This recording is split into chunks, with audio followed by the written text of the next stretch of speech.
Bien le bonjour à toutes, bien le bonjour à tous, c'est Alex, j'espère que vous vous portez très bien et je vous propose aujourd'hui le déballage d'une nouvelle souris. Vous la voyez ici, c'est la sabre laser. Zoom, zoom. Non, très sincèrement, en fait en anglais ça se dit saber laser et voilà, et du coup l'ordre des mots fait qu'en français ça fait sabre laser. Voilà, comme dans Star Wars. Je ne la ferai pas d'autre fois, voilà, une fois la blague est faite et c'est fait. C'est une souris de chez Corsair, vous le voyez sur la boîte, avec leur gamme Corsair Gaming qui en fait n'existe déjà plus. Ils ont réunifié en fait tous leurs produits sous une seule gamme Corsair avec un nouveau logo.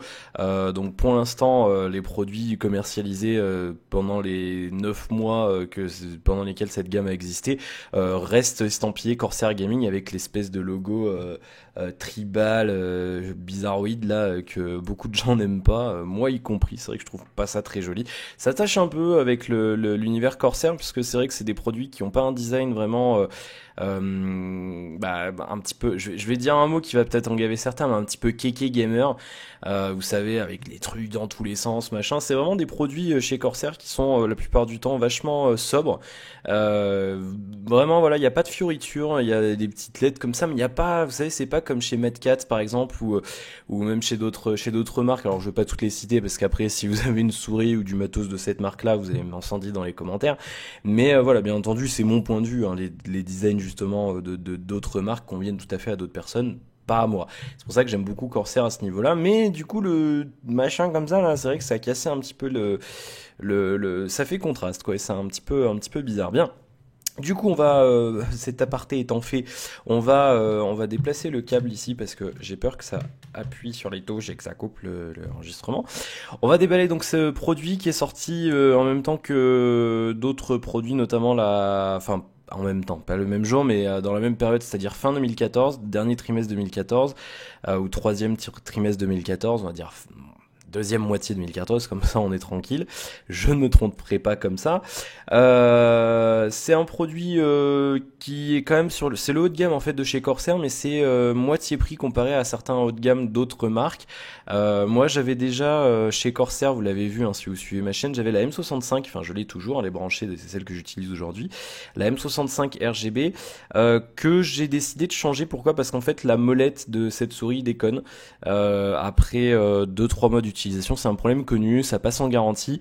Je la ferai changer, mais j'avais pas envie d'attendre. Et dans tous les cas, si je la fais changer, je pense que je la revendrai parce que finalement, elle est un peu petite et à force, elle me convient pas tellement. Du coup, je veux une souris un poil plus grande et surtout plus légère parce que je me suis rendu compte que ça, à force, en fait, ça fatigue vachement.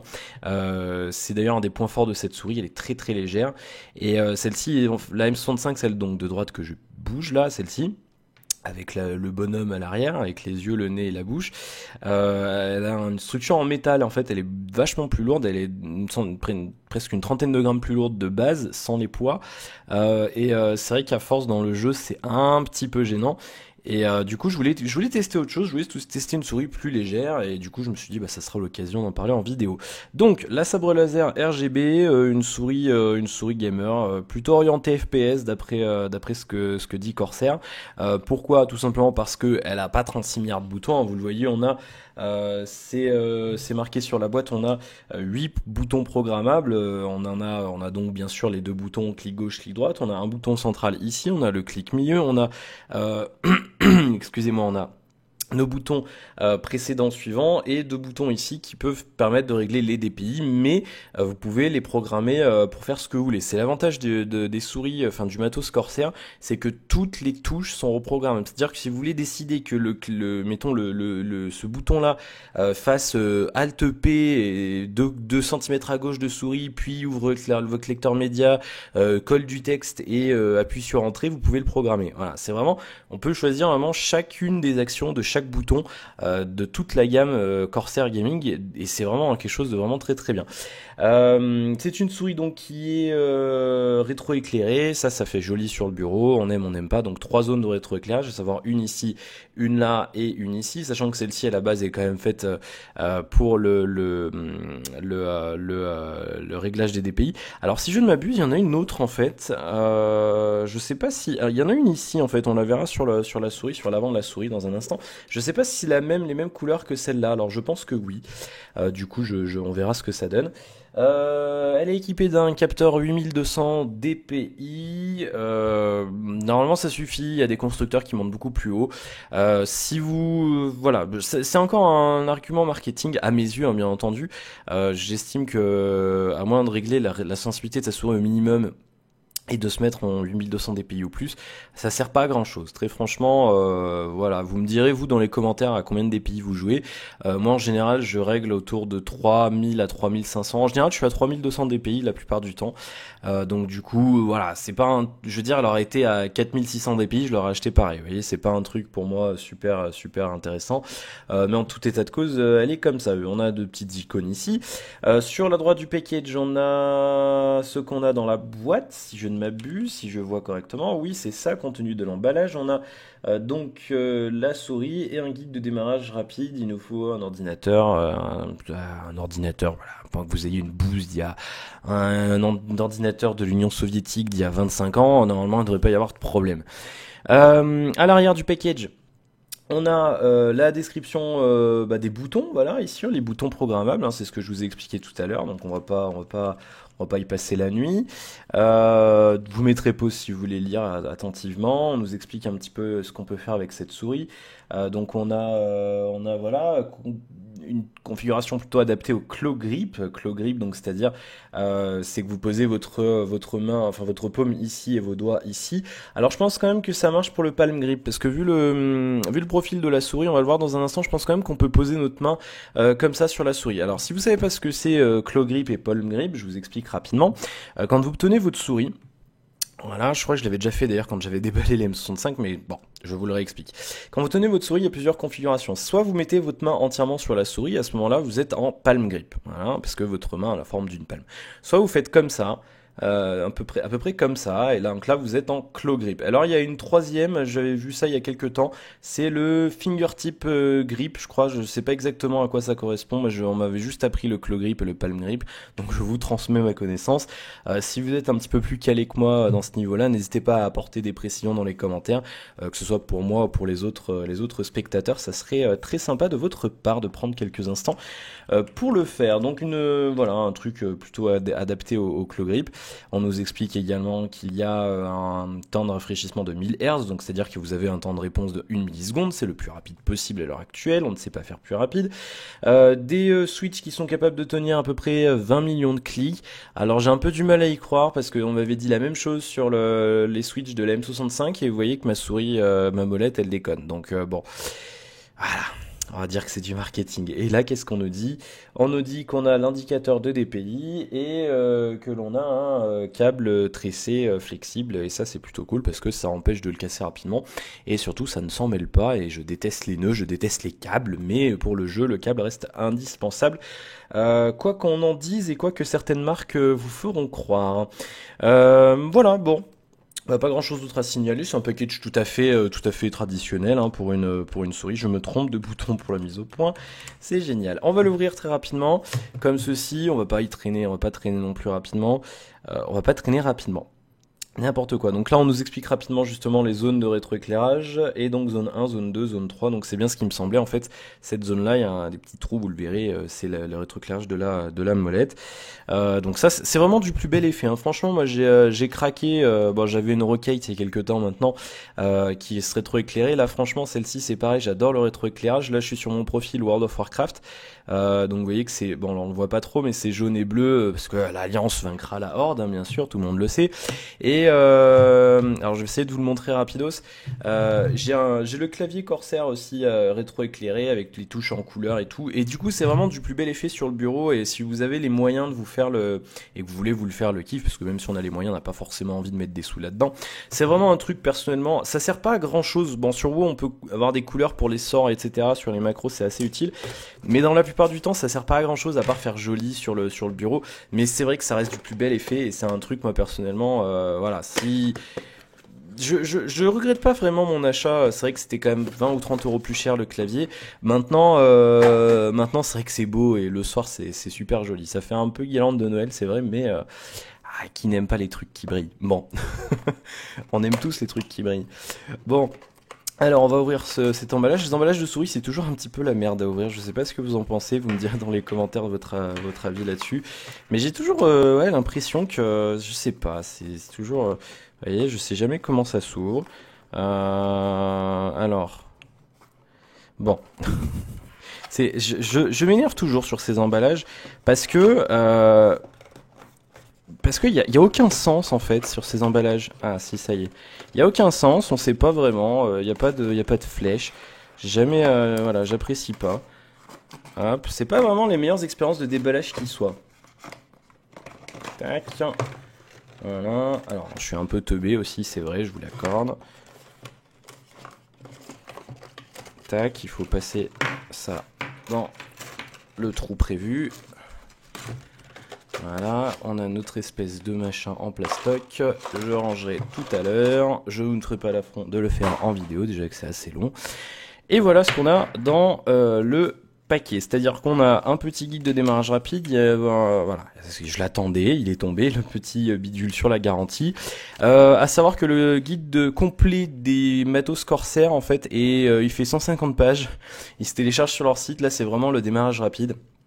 Parce que le logiciel Corsair est très très long à prendre en main. Je ne vous le referai pas en vidéo parce que je vous l'avais déjà montré dans la critique de la M65. Donc je le ferai plutôt. Voilà, je vous renverrai le voir sur l'autre vidéo parce que j'estime que c'est pas forcément très utile de vous le remontrer une fois. Alors cette souris Corsair est très très très légère. Elle fait 100 grammes en fait pour votre information. Et donc c'est vrai que c'est vachement léger. On a un autre câble tressé ici. On a notre port USB bizarroïde d'ailleurs. Il correspond pas au reste. Le reste de la gamme a des ports. Ils ont des fiches USB rouges. Bon, allez savoir pourquoi. Le câble qui vient ici avec quelque chose qui me semble un petit peu plus sympa que sur le modèle M65. Sur la M65, c'était un des trucs que je vous avais dit dans la critique qui m'emmerdait. C'était que le câble était très bas. Vous le voyez, il était très bas et vous le voyez d'ailleurs, il a été usé déjà à force de frotter sur le côté de mon tapis de souris. Et c'était quelque chose qui me dérangeait un petit peu. Et là, je pense que ça risque d'être. Il a été monté un petit peu plus haut, j'ai l'impression. Et dans tous les cas, il y a ce machin-là qui devrait un petit peu permettre de le guider. Donc, je pense quand même que ça devrait être moins pénible. Encore que, je sais pas. On verra. Première impression, la prise en main très rapidement. C'est très léger, c'est sûr. On a des patins en téflon, hein, bien sûr. Alors le téflon, encore une fois, c'est un argument marketing. Ça n'améliore pas la glisse. Hein. C'est un truc, ne croyez pas tout ce qu'on vous dit. Faites vos recherches. Moi, je le fais, donc je vous en parle. C'est pas un truc qui améliore ça améliore un petit peu la glisse, mais je veux dire, en fait, le téflon, c'est surtout que c'est super résistant. Et donc, du coup, ça dure plus longtemps dans le temps, mais ça va pas forcément procurer une glisse meilleure, machin, voilà. Donc ne vous faites pas avoir quand on vous met sur une fiche produit patin en téflon, c'est cool. Bah ouais, enfin voilà, c'est pas un truc qui va faire que votre souris va mieux glisser. Achetez-vous un bon tapis. Un bon gros patin ici, il y en a un ici, un là, et du coup ça c'est pas mal. On a le petit truc jaune ici qui rappelle la gamme Corsair, le pointeur laser là-dessous. On a un trou béant sur la molette de souris, donc c'est bien parce qu'on pourra nettoyer facilement les poussières, et ça c'est un truc que j'apprécie, vous voyez. À l'avant de la souris, on n'a pas grand-chose, on a un petit trou, ça fait un peu trou d'aération, vous savez, comme sur les voitures. C'est sympa, c'est un design assez original. C'est un petit peu, vous voyez, ça sort un petit peu sur le gaming, mais ça reste assez sobre, et c'est quelque chose que j'apprécie beaucoup. La molette rétro-éclairée ici, alors vous les verrez allumer quand on fera la critique, hein, bien sûr, je vais pas la brancher maintenant. Ici on a nos deux boutons, DPI+, DPI-. Voilà, je vous ferai écouter les... Ils sont assez durs quand même. Hein, ils sont assez durs, c'est assez sympa. On a notre bouton précédent, notre bouton suivant qui sont plus larges que ce que j'ai pu avoir sur la M65. Sur la M65, ils étaient assez peu épais, vous le voyez. Et c'était un truc que j'avais dit d'ailleurs aussi dans la critique, ils sont assez peu faciles d'accès. Donc là, ils sont un peu plus larges, un peu plus plats, c'est peut-être plus agréable à l'usage. On a nos boutons clic gauche, clic droit, des clics, c'est assez le temps d'essayer, hein, bien sûr. Ils sont pas trop rigides, pas trop mous. C'est vrai que voilà, c'est beaucoup moins rigide, beaucoup moins, comment on appelle ça? Ils sont plus, faut exercer une pression plus forte que sur du matos Rockate par exemple. Mais voilà, donc il faut le savoir hein, parce qu'il y en a qui adorent que les clics soient super rapides. Là, il faut quand même il faut quand même avoir une petite pression dessus, hein. C'est pas non plus des clics, il faut pas appuyer comme un bourrin dessus, mais voilà, sachez-le quand même. Notre molette ici, elle est là, elle est crantée. Alors elle peut pas se débrayer, hein, bien sûr, ça c'est un truc, il y en a qui adorent. Pas de débrayage et c'est une molette crantée. Hein, vous l'entendez avec le clic milieu bien entendu. Notre bouton central ici. Voilà, très bien. Et bah, c'est à peu près tout. On a notre logo ici. Et on a un petit espace. Alors, je l'avais pas vu dans les photos celui-là, mais on a un bel espace ici pour poser notre auriculaire. Et ça, c'est pas mal. Je sais pas si vous le voyez bien parce que c'est noir. Mais on a, vous voyez, de profil, on a un bel espace ici justement qui va permettre de poser notre auriculaire quand on va servir de la souris. Et ça c'est plutôt pas mal je pense. Moi j'ai l'habitude de la tenir comme ça en fait justement. Et là première impression ça va vraiment me plaire je pense. Il va falloir un petit temps d'adaptation encore bien entendu. Mais voilà, je pense quand même vous voyez que c'est une souris qui peut convenir à des palm grip.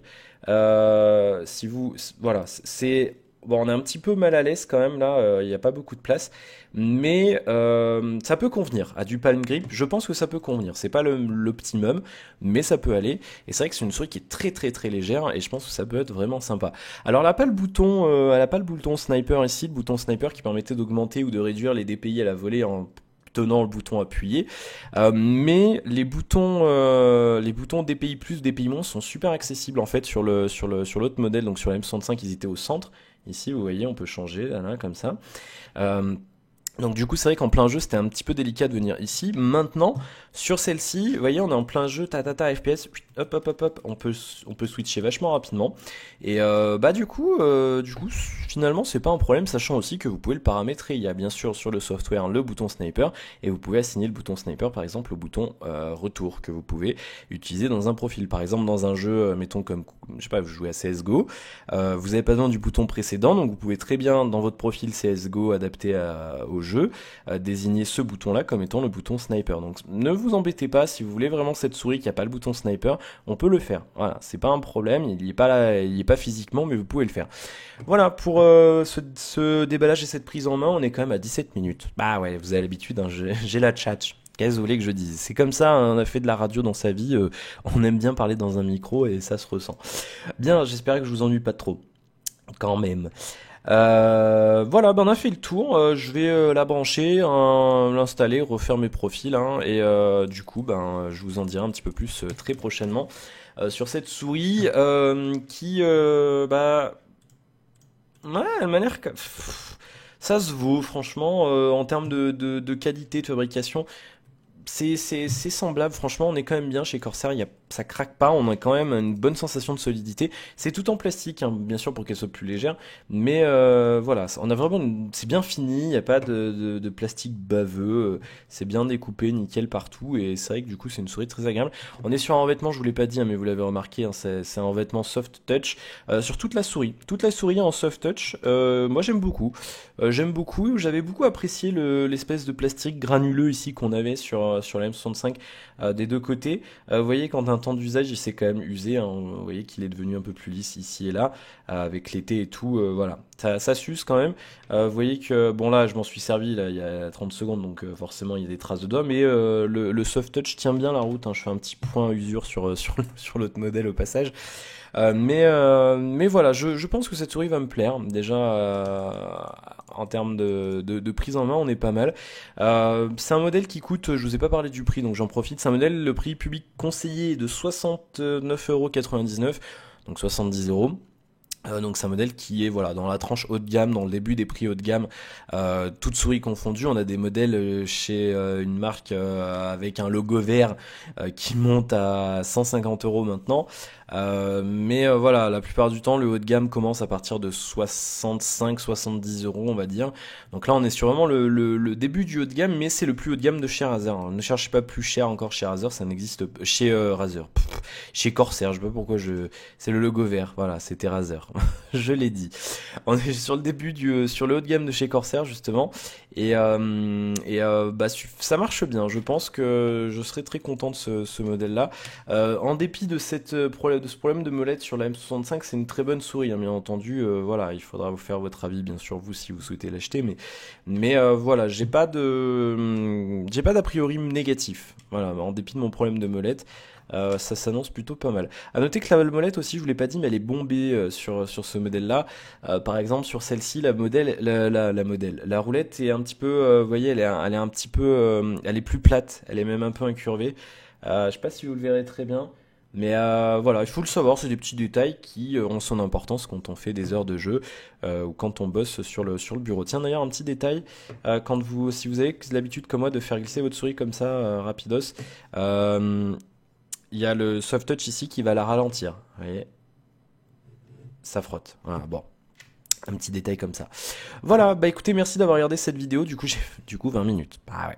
Merci d'avoir regardé cette vidéo. J'espère que ça vous aura plu. N'hésitez pas à me dire un petit peu si vous avez cette souris, si elle vous plaît, si vous avez changé, etc. Si c'est des modèles qui vous intéressent. Et puis bah dites-moi si vous avez quelque chose à dire. N'hésitez pas, les commentaires sont là pour ça. J'essaye de répondre à tout le monde.